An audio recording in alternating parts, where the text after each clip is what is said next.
Hello, আসসালামু আলাইকুম। ভিডিওতে ভয়েস দিতে গেলে কি বলবো বুঝতে পারি না। খুব সাধারণ একটা রান্না করছি আজকে, ডিম ভুনা, হাঁসের ডিম ভুনা। খুবই সাধারণ রান্না, হয়তো সবাই এই রান্নাটা করতে পারে। তো আমি আমার মতো করি, খুবই সিম্পল ভাবে, অল্প কিছু মশলা দিয়ে। প্রথমে এই যে পেঁয়াজ দিলাম তেলের মধ্যে, আর একটু কাঁচামরিচ দিয়ে দিব।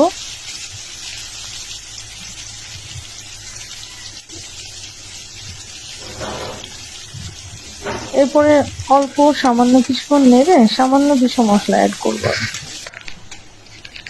এই সামান্য মশলার মধ্যে সামান্য হলুদ গুঁড়া, লবণ, একটু ধনে গুঁড়া, আর একটু আদা রসুন পেস্ট, এই সামান্য মশলা।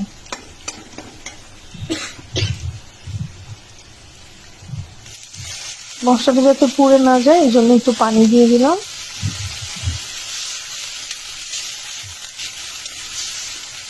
পানিটা, তারপরে এই পানিটার মধ্যে আমি এই যে টমেটো গুলো ছেড়ে দিলাম।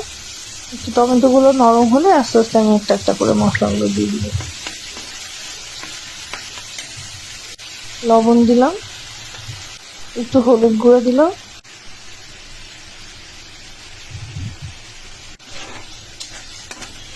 আবার একটু নেড়ে চেড়ে নিচ্ছি। এই যে আদা রসুন পেস্ট, আর একটু ধনে গুঁড়া। এই এতটুকু মশলাতে আমি এই ডিমটা রান্না করি।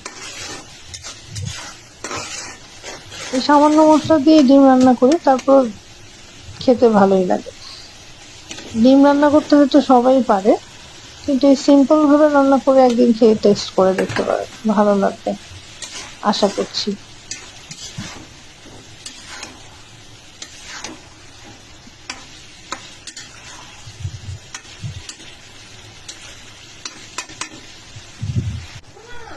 হয়ে গেছে আমার হাঁসের ডিম ভুনা।